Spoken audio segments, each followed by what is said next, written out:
ইব্রাহিম আলাইহিস সালাম ইসমাইল আলাইহিস সালামের বাড়ি গেছে। ইসমাইল আলাইহিস সালাম বলতেছে আসসালামু আলাইকুম, আসসালামু আলাইকুম ইয়া আহলাল বাইত।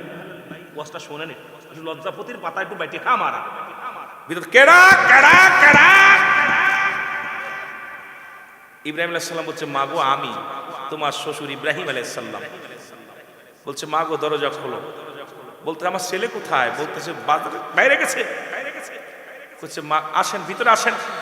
তা বলছে মাগো আমি চলে যাচ্ছি, আমার ইসমাইল বাড়িতে আসলে বলবা সেজন্য অতি ফস করে ঘরের চৌকাটটা বদলাই দিবে। এ নারীরা শোন, গোপালগঞ্জের মহিলারা হলো প্রধানমন্ত্রী, কইলে আবার বিপদ আছে। বলে ঠিক কিনা কথা কইতেন রে বা? সব মহিলারা, আপনারা মহিলা নাকি? কিয়ামতের মধ্যে জবাব দিতে পারবেন না। সম্পূর্ণ হারাম, নারী নেতৃত্ব হারাম। আমার দেশের অনেক পুরুষ ওদের পিছে পিছে লাগছে, অনেক দাড়িওয়ালা টুপিওয়ালারা ওদেরকে সমর্থন দেয়। জোরে বলেন ঠিক কিনা? এরে বীরের মতো ধরো, নতুন বিবি ছেড়ে দিয়ে শহীদ হয়ে গেছে, শহীদের দরজা মিলন করে নতুন বিবির সঙ্গে মিলন করেছে, গোসল করতে পারে নাই হানজালা, জীবন দিয়া দিছে রাসূলের প্রেমে। আর তোমরা জীবন বাঁচাতে চলে যাও ওই গুর সাথে মেশো। জোরে বলেন ঠিক কিনা?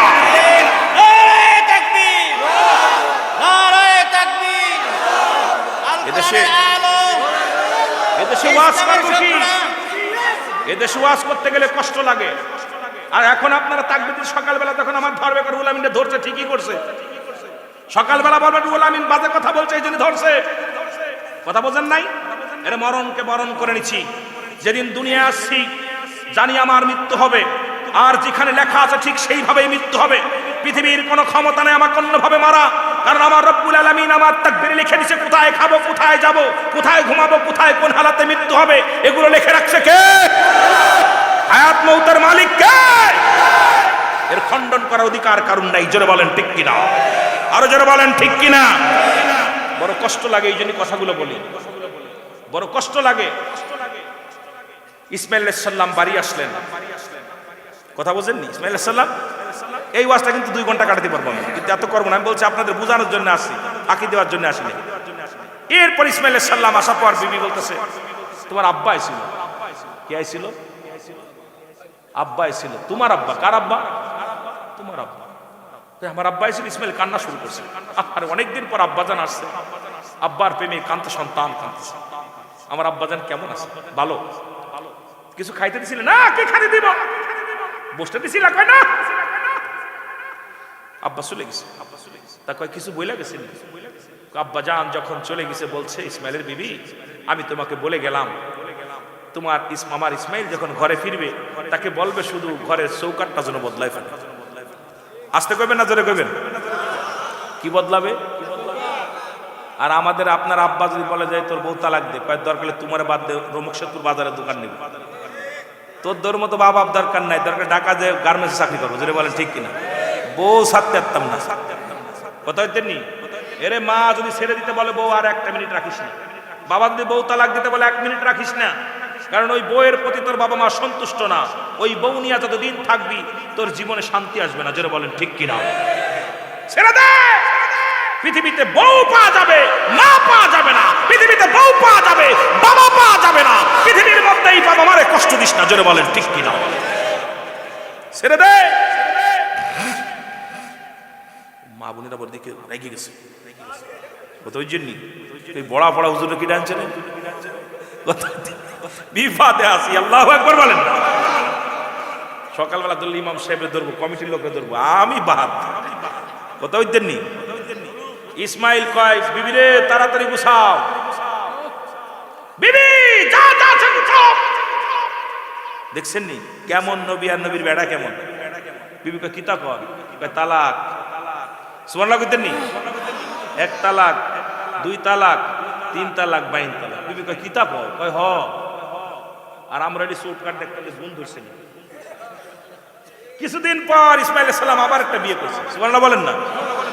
আরেকটা বিয়ে করছে। ইব্রাহিম আলাইহিস সালাম আবার কিছুদিন পর বেড়াতে এসে সালাম দিছে, আসসালামু আলাইকুম। ওয়ালাইকুম আসসালাম। ভিতর থেকে ওয়ালাইকুম আসসালাম। কে? আমি তোমার আব্বাজান। আব্বাজান আপনি ভিতরে আসেন। আহা ইসমাইলের বিবি ডাকতে বলে আব্বাজান তাড়াতাড়ি আসেন, দরজা খুলে দিয়ে সিরা মাদুরি ছিল তাড়াতাড়ি বিছায়া দিয়ে বলে আব্বাজান কোথায় বসতে দিব, আপনি এত কষ্ট করে আসছেন গো আমার আব্বাজান, এই উত্তপ্ত রোদের মধ্যে আসছেন, পায়ের মধ্যে ঠুসকা পড়ে গেছে। বাবা গো ঘরের মধ্যে খাবারের কিছু নাই, দুটি খুরমা আছে ইলন খেয়ে নেন, তারপরে কথা বলি। কয় মা রে আমার সন্তান কোথায় গেছে? বলে কাজে গেছে। বলে বাবা রে আমা তাড়াতাড়ি একটু ওযু করার ব্যবস্থা করে দাও। ইসমাইলের বিবি দৌড়ে আসলেন, পানি নিয়ে আসলেন, পানি এনে শ্বশুরকে ওযু করাইয়া দিলেন, নিচের আসল মুবারক দিয়া শ্বশুরের পা মুবারক মুছাইয়া দিলেন।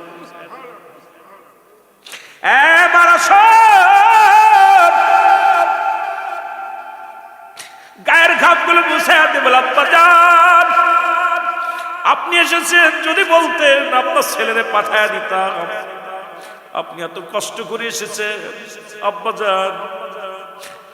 এবার বলে মা রে আমি ওযু করে নামাজটা শেষ করে 2 রাকাত নামাজ পড়লেন, নামাজ পড়ে দোয়া করে কয় মা রে আমি চলে যাচ্ছি, আমার ইসমাইল যখন ঘরে ফিরবে তাকে বলবা সেজন্য জীবনেও ঘরের চৌকাঠটা না বদলায়। এ যুবক কষ্ট কান্না আসে যে আজকে আমাদের যুবক, অনেক যুবক তোর বইয়ের নির্যাতনে মা রাত্রে ঘুমাইতে পারে না, তোর বইয়ের নির্যাতনে ওই বাবা ঘুমাইতে পারে না, রাত্রে একটু কাশলেও দোষ, রাত্রে ক্ষুধা লাগে বুড়ার বুড়ি, বুড়া মানুষ আর বুড়া মানুষ বারবার খিদে লাগে, বাবা মায়ের বুড়া হয়ে গেছে, দাড়িগুলো পাক ধরেছে বা মাথার চুলগুলো পেকে গেছে, সারা রাত কত কষ্ট করে রে যুবক। তোমার ছেলে কাঁদলে তুমি রাত্রে ঘুমাও না, ছেলে মেয়ের জন্য সারা রাত জেগে থাকো, তোমার কি একবার মনে পড়ে না তোমার বাবা মা এইরকম তোমার লালন পালন করেছে, জীবনেও তারা ঘুমায় না, তোমার জন্য জীবন কাটিয়েছে। আজকে সেই মা বাবা, রাসূল বলছে যখন বুড়া হয়ে যাবে খবরদার তোর মারে বুড়া বলবি না, তোর বাবারে বুড়া বলবি না, বুড়ি বলবি না, কারণ জান্নাতের গায়ে দুটি দরজা, একটা দরজার নাম তোর মা, আর একটা দরজার নাম তোর বাবা। পৃথিবীর কোন পীর সাহেব জান্নাতে দিতে পারবে না, তবে মা বাবা যদি দোয়া করে রে আমার আল্লাহ দোয়া বিফলে দিবে না। জোরে বলেন ঠিক কিনা? ইসমাইল নবী ফিরে আসছে, আয়া বিবি রে কেউ আসছিল, স্বামী রে আমার আব্বাজান আসছে। সুবহানাল্লাহ বলেন। কার আব্বা? আমার আব্বাজান এসেছে। ইসমাইল নবী বলতে বিবি রে তোমার আব্বাজান আসলো, তাকে খাইতে দিছ? কি খাবার দিব? 2টা খুরমা ছিল দিছি, আব্বাজান খাইছি, এটাই সন্তুষ্ট আব্বাজান। কয় আব্বাজান কেমন? কয় আমার তুমি স্বামী রে আমার আব্বাজান বুড়া হয়ে গেছে, এই কষ্ট করে আসে, আপনি মাঝে মাঝে খবর নেবেন, তার খবরটা নেবেন, খবরটা নেবেন, তার দেখাশোনা করেন। আপনার কাছে অনুরোধ করি, আপনার কাছে 2টা পায়ে হাতে ধরে বলি আমার আব্বাজানের কষ্ট দিবেন না। আহা বলতেছে বিবি রে তোমার আব্বাজানকে যাইতে দিলে কেন? যাইতে দিলে কেন? ঠেকায় রাখবা না? বলছে আমার আব্বা সেই মানুষ না, যে মানুষটাকে আল্লাহ এমন একটা দায়িত্ব দিছে, বসার জন্য আসে নাই দুনিয়ায়, আসছে ইসলামের দাওয়াত দিতে, কালিমার দাওয়াত দেওয়ার জন্য। আব্বাজান ব্যস্ত হয়ে গেছেন, শহরের দিকে রওনা হয়ে গেছে। বলেন সুবহানাল্লাহ। ইসমাইল নবী বলে কি বলতে চাও? বলে হ্যাঁ উনি আমার আব্বা, শ্বশুর আব্বা। সুবহানাল্লাহ বলেন, আরো জোরে বলেন। ইসমাইল নবী বুকের সাথে টান দিয়েছেন বিবি, বুকের সাথে টান দেখো বিবি তুমি কি বললা? কয় যাবার সময় আমার আব্বা কিছু বলছে? বলছে বইলা গেছে। এই কথাটা আমি বুঝতে পারি না, কি কথা? কয় বিবি রে ও ইসমাইলের বিবি শোনো, আমার ইসমাইলকে বলবা সেজন্য জীবন ও ঘরের চৌকাঠটা না বদলায়। সুবহানাল্লাহ।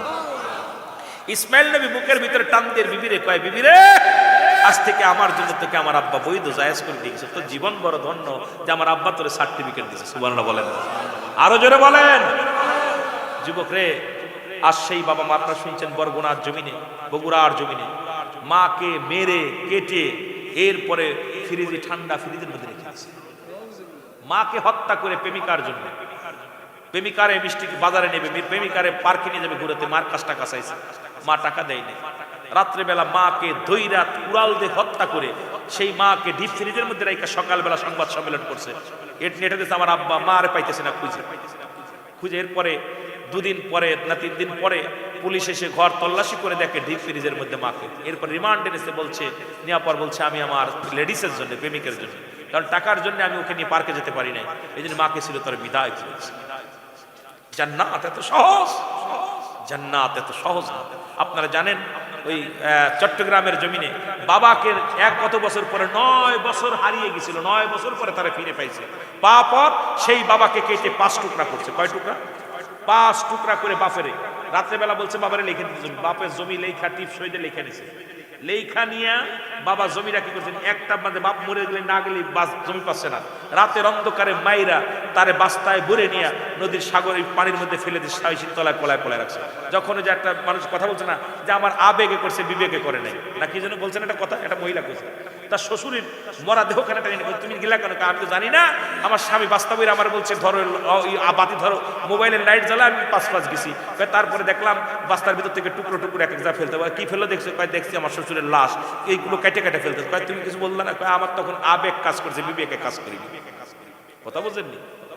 দেখছেন কত বড় মানুষ নিষ্ঠুর হয়ে যেতে পারে, বাবাকে টুকরো করে কেটে তাকে সাগর নদীতে ফেলে দিতে পারে। এই আমার বাবারা, এরা কি জান্নাতি না জাহান্নামী? আমি কিন্তু ওয়াজ কিন্তু জাহান্নামের দিকে গেছি, বুঝেননি? কোন দিকে গেছি? লাইন কিন্তু আমার ওই ওদিকে। এরা কি জান্নাতি না জাহান্নামী? জান্নাতি না জাহান্নামী? জাহান্নামী। জোরে বলেন ঠিক কিনা? যুবক শুনে না, রহমতের নবী বলে আয়েশা রে, আরেকটা জাহান্নামের মধ্যে আমি গেলাম, দেখি একদল পুরুষের লজ্জাস্থান দিয়ে আগুনের ফুলকি ঢুকানো হচ্ছে, আরেক দল নারীদের পুরুষের লজ্জাস্থান দিয়ে আগুনের ফুলকি বাইর হচ্ছে। পুরুষের লজ্জাস্থান দিয়ে আগুনের ফুলকি বাইর হয়, আর নারীদের লজ্জাস্থান দিয়ে আগুনের ফুলকি ঢুকানো হয়। নবীজি বলা পর আয়েশা বলি, ইয়া রাসূলুল্লাহ, ইয়া হাবিবাল্লাহর হাকিকত কি? বলে আয়েশা রে, এই সমস্ত নারীরা রাস্তাঘাটে ঘোরাফেরা করত, আর অন্য বেগানা পুরুষেরা ওরা এটা দেখার জন্য উত্তেজিত হয়ে যেত, তাদের পাঁচ গুরু গুরু করত। ওই নারীরা তারা সাজুগুজু করিয়া রাস্তাঘাটে ঘোরাফেরা করত, বাজার ঘাট করত, ছেলেদেরকে আকর্ষণ করত। যে সমস্ত ছেলেরা ওদের জন্য পাগল ছিল, এই জন্য যে সমস্ত ছেলেরা ওই নারী লোভী, সেই সমস্ত ছেলেদের লজ্জাস্থান দিয়ে আগুনের ফুলকি বাইর হবে। আর যে সমস্ত নারীরা ছেলেদেরকে আকর্ষণ করার জন্য রাস্তায় বাইর হয়েছিল, তাদের লজ্জাস্থান দিয়ে আগুনের ফুলকি ঢুকানো হবে। জোরে জোরে চিল্লায় বলা যাবে না নাউজুবিল্লাহ। আমি যুবকদের পায়ে ধরে বলে যাও, ওই মেয়েটা তো তোর বোন হতে পারতো, ওই মেয়েটা তো তোর মা হতে পারতো, ওই মেয়েটা তো তোর বিবি হতে পারতো। আজকে চিন্তা করছো কার মেয়ে বা কার চাচি কার বোন, কিন্তু এমন একটা দিন আসবে তোর মেয়ের ওরম সর্বনাশ করবে তোর বাবা। ও মুসলমান, আজকে তুমি পরের মেয়ের সর্বনাশ করো, মনে করছো এটা পরের মেয়ের, শুনে রাখো, শুনে রাখো, এর প্রতিদান তোমার কও দেয়া হবে। তোমারও কন্যা সন্তান হলে আমার ছেলে তোমার মেয়ের পাশে লাগবে। জোরে বলেন ঠিক কিনা? মনে করছো বাসপা? মনে করছো বাসপা? সম্ভব না। জোরে বলেন ঠিক কিনা? আর একটু একদল ওই জাহান্নামীদের মধ্যে অধিকাংশ আমার নবী ফেলে বলতে, আয়েশা, একদল জাহান্নামীদের দেখলাম বিশাল বড় পেট, বিশাল বড় পেট, আর আগুনের গুল্লা ধরে ধরে খাইতেছে। আগুনের গুল্লা গুলো ধরে ধরে খাইতেছে। আয়েশা বলে, ইয়া রাসূলুল্লাহ, ইয়া হাবিবাল্লাহ, এরা কারা? নবীজি বলেন, এরা হল ওই নারী ওই পুরুষ যারা দুনিয়ার মধ্যে সুদ খাইতো। এ সুদ কর আসিস নি কেউ? কথা কয়, সুদ কর কি জান্নাতি না জাহান্নামী? জোরে বলেন, সুদ করো জান্নাতি না জাহান্নামী? ঘুষ করো জান্নাতি না জাহান্নামী?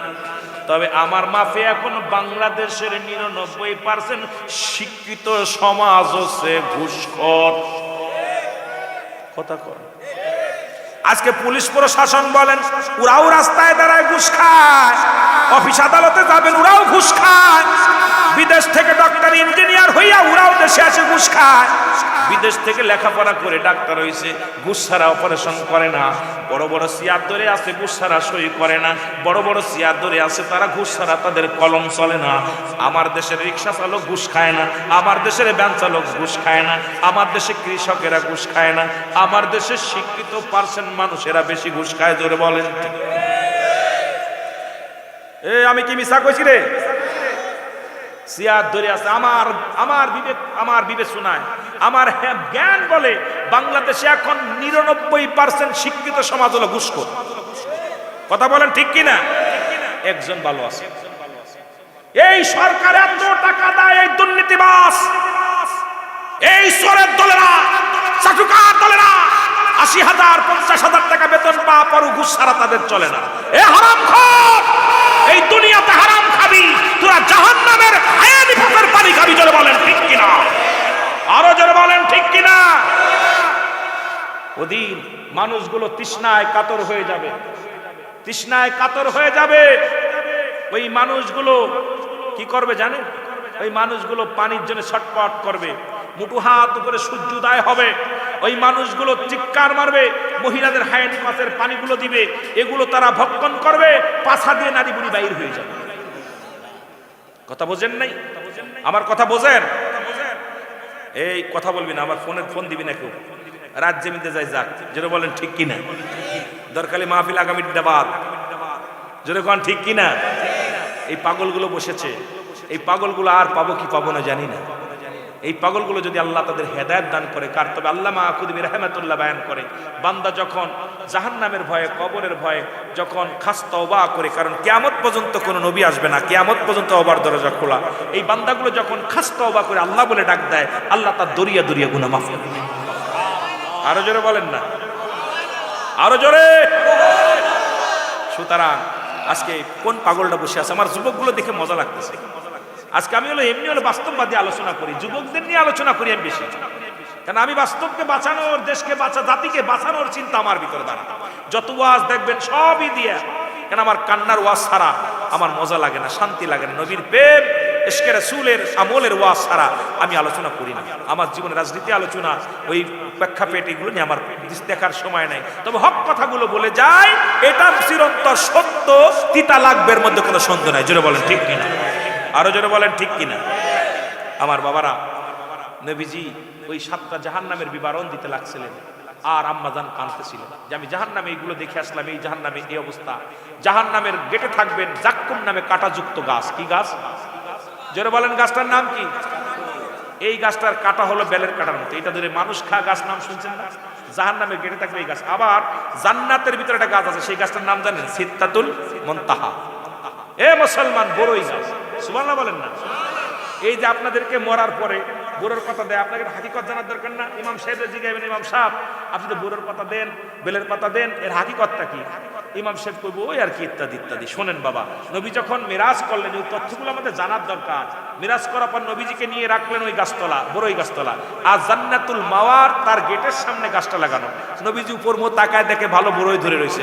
নবীজি বলেন, জিবরিল এটা কি গাছ? কয় নবী এটা সিদরাতুল মুনতাহা। জোরে বলেন সুবহানাল্লাহ। আরো জোরে বলেন।